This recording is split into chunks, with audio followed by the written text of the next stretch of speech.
Assalamu алейкум, урматтуу менин каналымдын көрүүчүлөрү. Ат жөнүм Өмүрзак Азимкулов, кызматыңыздардамын. Мен азыр ушул социалдык тармактарды карап отуруп, дагы бир өтө маанилүү бир жаңылыкка албетте ал жаңылык ушул Ош шаарынын мэриясы менен ушул Өзбекстандан келген мындай чиновниктердин деп да койсок болот, маданият министри баш болгон ушул райондук губернатордун орун басарлары коштогон жана бир топ ырчылар менен кошо Ошко келип абдан бир тарыхый эстеликтин Алишер Наваинин тагырга айтканда эстелигинин ачылышына келишипти да. Ошол жерде бул өтө чоң тарыхый окуя. Өзбек, кыргыз, казак ушуга окшогон 3 элдин достугундай дүйнөдө достук жок деп таңазаланган сөздөр айтылды. Ырчылар, чоорчулар, ырларында да кыскасы эки элдин ортосунан чыккан улуумундун өкүлдөрү, ардактуу өкүлдөрү өздөрүнүн каалоо тилектерин айтышып абдан опуроп топурашты да кыскасычы. Анан ушул жерден мен бир комментарий берип коеюн дедим. Ушул иш-чарада Идрис Акын абдан туура айтты. Өзбекстанда албетте буга чейин Манас айылы деген ачылган, анда ушул Шавкат Мирзамоновичтин темиргеси менен ал айыл абдан инфраструктурасы дагы жакшы, жогорку деңгээлде каралып, кыскасы кыргыздарга биз уга элекпиз, буга чейин басым деле кысым деле болгон эмес чынын айтканда. Бирок Идрис Айтибаев деген акыныбыз, акындардын сап башында турган жигитибиз жакшы сөз айтты. Чыңгыз Айтматов деген дагы бир көчө ачылып калса, ошол жерге да барып, ошол сахнага барып ырдап турайын депчи. Анан бул жерден өтө чоң тарыхый бир кызыкчылык бар. Эки элдин достугун даңазалаган жакшылык болсун кыскасычы. Бирок ушундай нерселерди эске алып сиздерге бир дагы бир жакшы жаңылыкты бөлүшүп коеюн дедим. Калганын ушу комментарий жазганда абдан бул өтө орусча айтканда тонкий маселе, жакшы сунуш пикирлерди жазсаңыздар, ал бул эки элдин достугуна бир эгерде негатив жазсаңыздар анда болбой калат чынын айткандачы. Кыргыз менен өзбек, өзгөчө казак эли абдан жакын элдерибиз. Муну даңазалашыбыз керек. Айрым анча-мынча инцидент деп коебуз, окуяларды эске албаганда. Абдан сонун жаңылык болду. Ош шаарынын көчөлөрүнө, Ош шаарынын бир жакшы бир тарыхый имараттарынын айланасына ушундай бир башка элдердин достугун даңазалаган эстеликтерди коюу, бул дагы кайсы бир деңгээлде мына ушул эки мамлекеттин ишмердүүлүгүнө, ынтымагына плюс болот да, плюс болот. Ошон үчүн бул менин каналым, ошон үчүн мен өзүм каалагандай сүйлөп, каалагандай чыгара берем. Уксаңыздар, оңуңуздар, укпасаңыздар түрдүрүп ошол иш-чарага өткөзүп койсоңуздар да болот. İsam Bahreddinoviç, заместитель губернатора Андижанской области. Салам алейкум, кандайсыз? Аман эсен келип калдыңыз ба? Туугандар кандай? Аман эсен жатышабы? Саламатта болосуң, саламатта болсун. Айтабыз ба? Такай элечи. Кыргыз, өзбек, казак бир тууган калкпыз деп, ошого бир силерди конок болуп келсин деп чакырдык. Рахмат, катта рахмат. Tamam. Gubernatör gelin, çabuk. Tamam. Bismillah. Tamam.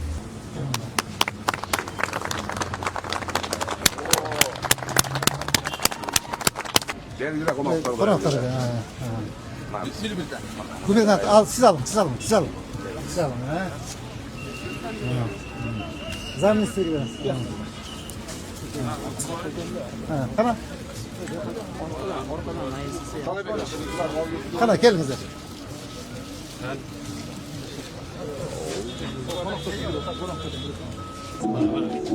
Sağ olun, siz. Askara.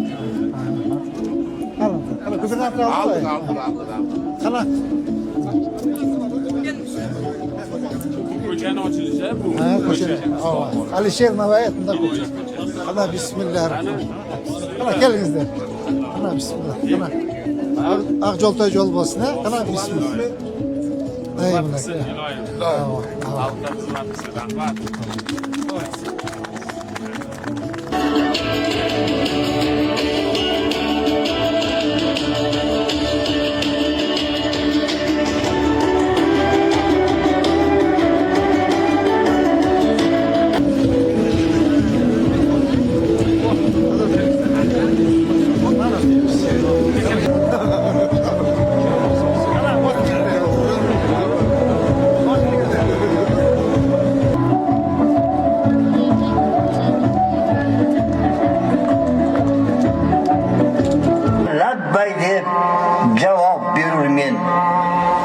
Men ketdim qayoqqa, ijodimga, xalqimga.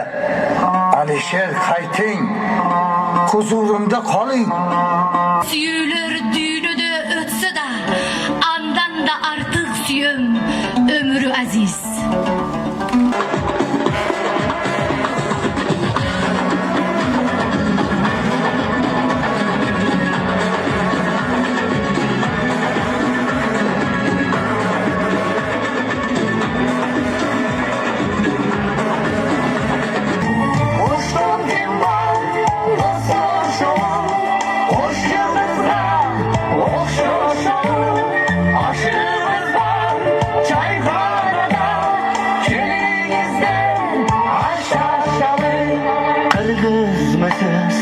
Özbek misiniz yoki qozoq, yo rusmisiz, tatar misiz, darvish misiz?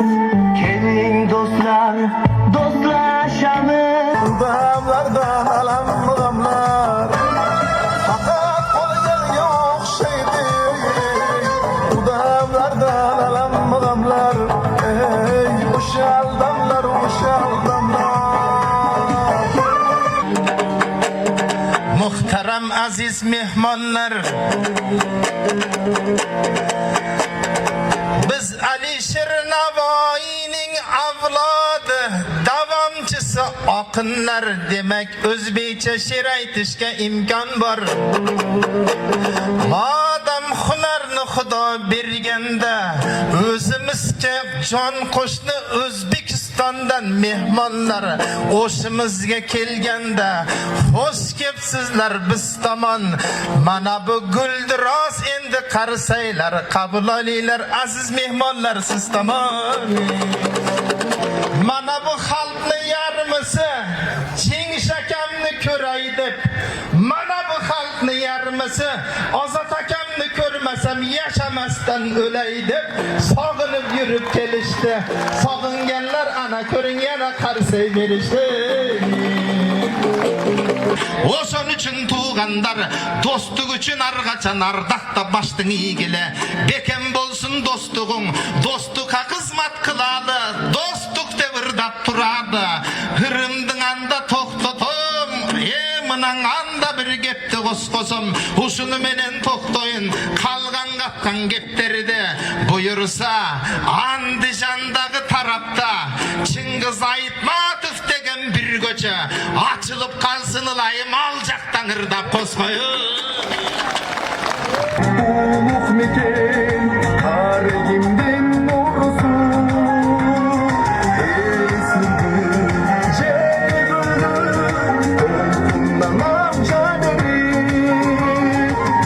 Alisher Navoiy atabыз bir gana Özbek elinin emes, bütünдөй Türk tildi ellerдің sımığı. Urmatlı bordoşlar, serdin bugünkü iş çaraga katışыңыздар биздин ортобуздагы достуктун жана өзара урматтоонун дагы бир чоң далили. Бул эки элдин тынчтыкта, ынтымактыкта жана бир туугандыкта өнүгүү жолун тандап алгандыгыңыздардын ачык символу. Урматтуу шаардыктар, урматтуу меймандар, бүгүн ачылып жаткан бул эстелик кыргыз Özbek dostluğunun, ынтымактыгынын жана madani birimdiginin түбөлүктүү белгиси болуп калат деп ишенемин. Ош шаары мындан ары дагы тынчтыкты жана биримдикти, маданияттуу туу туткан кала бойдон өнүгөт. Кыргыз, Özbek бордоштугу түбөлүк болсун, Ош шаарыбыз өнүгүп өссүн. Урматтуу меймандар, кош келиңиздер.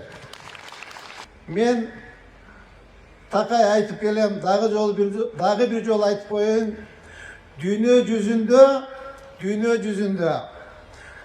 Kırgız, Özbek, Kazak'tan başka jakın halk yok. Biz bir tuğan halkız. Biz bir halkız. Biz yüreğimiz bir. Bizim kanımız bir. Dinimiz bir. Bazarımız bir. Atağız aytıp gitti. Mazarımızdağı bir. Bizde hiç kim hiç kaçan böyle albaydı. Biz tüölükle bir tuğan halk bolup yaşap kalabız. Urmatlı Özbekistan kelgen bir tuğan bizdin bordoş tuğanlarımız. Bizdin Oş elin atынан Özbek bir tuğanlarımızga жалындуу салам айтыңыздар. Biz ар дайым сиздер менен биргебиз. Ош шаары сиздерди ар дайым күтөт. Келиңиздер Ош шаарына ар дайым сизди күтөбүз. Чоң рахмат. Ilohim mana shu do'stligimiz abadiy bo'lsin, hech qachon ko'z tegmasin. Alisher Navoiydek, Chingiz Aytmatovdek bobolarimiz va ularni izidan borib, ular yaratgan do'stlikni abadiy davom ettirish bizning vazifamiz. Qadrli do'stlar, bugungi ajoyib anjuman bilan chin qalbimdan tabriklayman. Rahmat. Бар болуңуздар, Кыргыз-Өзбек достугу бекем болсун. Да здравствует дружба народов Кыргызстана и Узбекистана! Спасибо всем, дорогие друзья!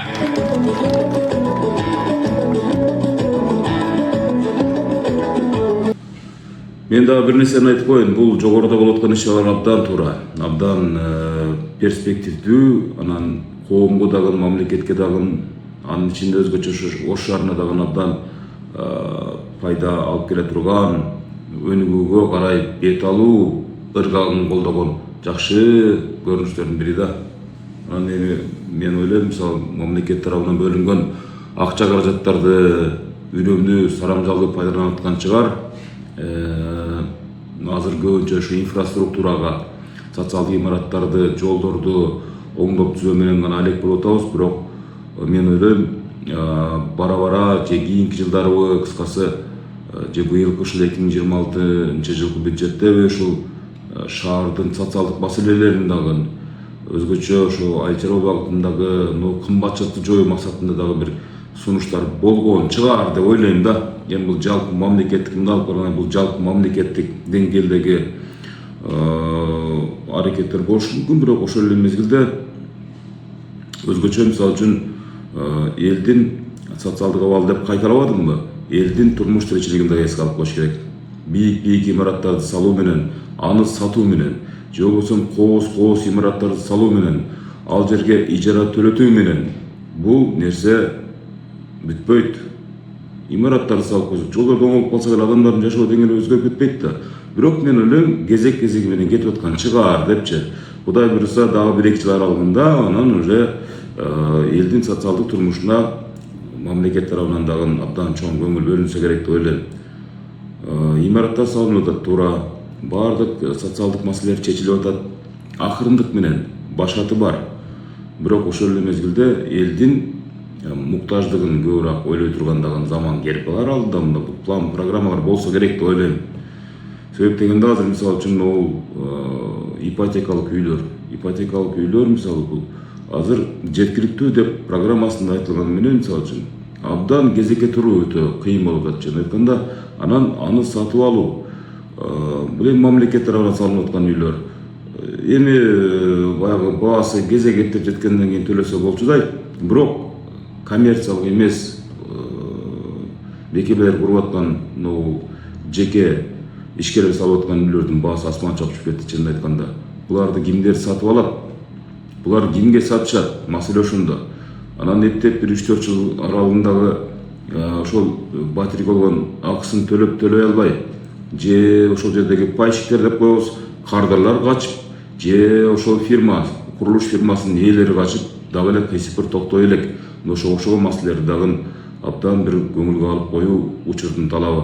Анан өткөндө мына президентибиз тарабынан да айтылды, курулуштардын сапатын абдан текшеришибиз керек.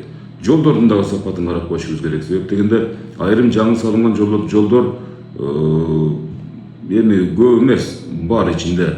Эми эле өңгүл болуп, бул оор жүк ташуучу унаалардын кесепетинен ушунчалык Жеңишбек Шерматов сыяктуу жетекчилердин аткарган мээнетин, жасаган мээнетин текке кетирип атат да. Мына ушул маселелерди дагы эске алып коюу негизги нерсе да. Жакшылыктар болсун, жогоруда окшогон жакшы иш-чаралар менен эле көмүлө берели, чөмүлө берели.